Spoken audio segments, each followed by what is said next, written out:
Hi guys, in this video I'm going to show you how to turn on the dark mode on TikTok app. First of all, let's launch the TikTok app. You want to click on the lower right corner where you see the profile icon. Then you want to go on the top right corner where you see the three straight lines. You click on the three straight lines. Then you want to click on settings and privacy.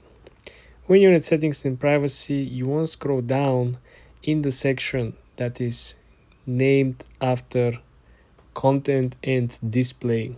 Then you want to click on content and display. You click on display and here you will find the option to switch between dark mode and light mode. Also very important is that you can actually match the appearance to your device's display brightness settings.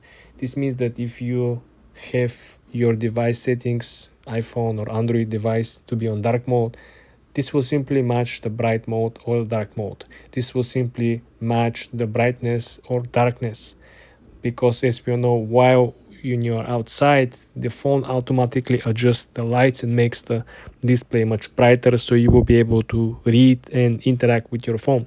When you're inside in the dark space, for example in the basement, the brightness will adjust itself automatically and it will reduce the brightness. This is why this function from TikTok will also let you do the same exact thing. Will simply let you to adjust the brightness or the appearance of the device automatically with your phone settings itself. Next option, of course, as you can see over here, you can opt in or opt out for animated thumbnail.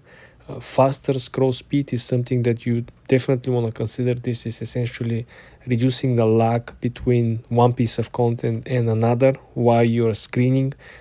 So this is very important because simply you will be able to see more content for less time frame. For example, if you don't have the speed up scroll function, you might be able just to see, let's say, 10 different videos in a span of a minute, while with the fast speed you might actually see 15 up to 20 minutes depending of the content and the engagement that this video have with you. And last but not least, I think this is also important, is that you can actually opt in. The last function is to remove photo sensitive videos. This means that you simply have this on, and every video that is marked as a sensitive content, it will simply be blurred out and you will not be able to see it unless you actually click on it and proceed. These are the functions, including not only for going from light to dark and vice versa, but this is also very important for your interactions and your display settings. For more videos like this, guys, subscribe and come back for more.